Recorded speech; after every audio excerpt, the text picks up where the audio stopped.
Aquí te enseño cómo hacer una sopa de verduras. En una olla agregar un chorro así de aceite de olivo y agregar 3 dientes de ajo bien picados, una cebolla chica, 3 tiras de apio y 2 tomates también llamados jitomates. Revolver y cocinar por 2 minutos. Yo estoy cocinando a fuego alto. Después de 2 minutos, agregar 3 litros de agua. Agregar también 2 elotes grandes. Y para darle sabor, una cucharada de consomé de pollo, media cucharada de sal, media cucharada de ajo granulado, una cucharadita de pimienta negra,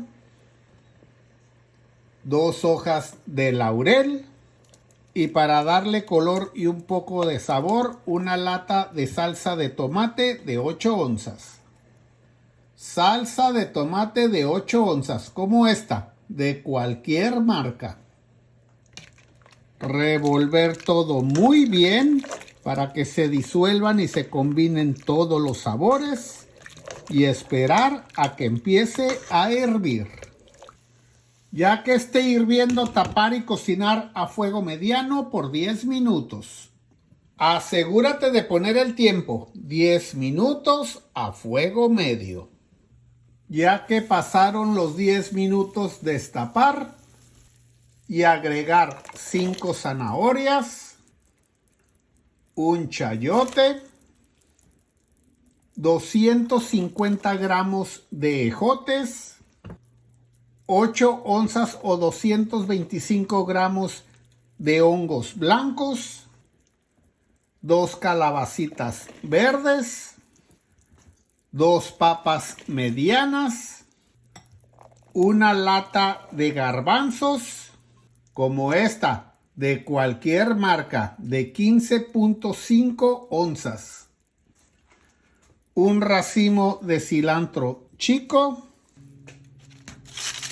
y un repollo chico, también conocido como col. Revolver todo muy bien para que se combinen todos los ingredientes. Subir la estufa a fuego alto y esperar a que empiece a hervir.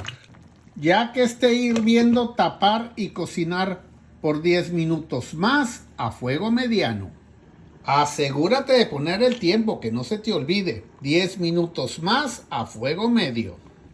Después de 10 minutos, destapar, revolver muy bien y probar de sabor. Y si le falta, agregar sal o consomé de pollo al gusto. Y ya que lo probaste de sabor, servir. Y así queda esta deliciosa sopa de verduras. La acompañas con un poco de limón y si te gusta, un poco de comino en polvo. Está bien sabrosa y bien nutritiva para que te animes a cocinarla. Está bien sabrosa, bien nutritiva y bien facilito de hacer para que te animes a cocinarla. Saludos a todos y aquí nos vemos en el próximo video. Hasta pronto.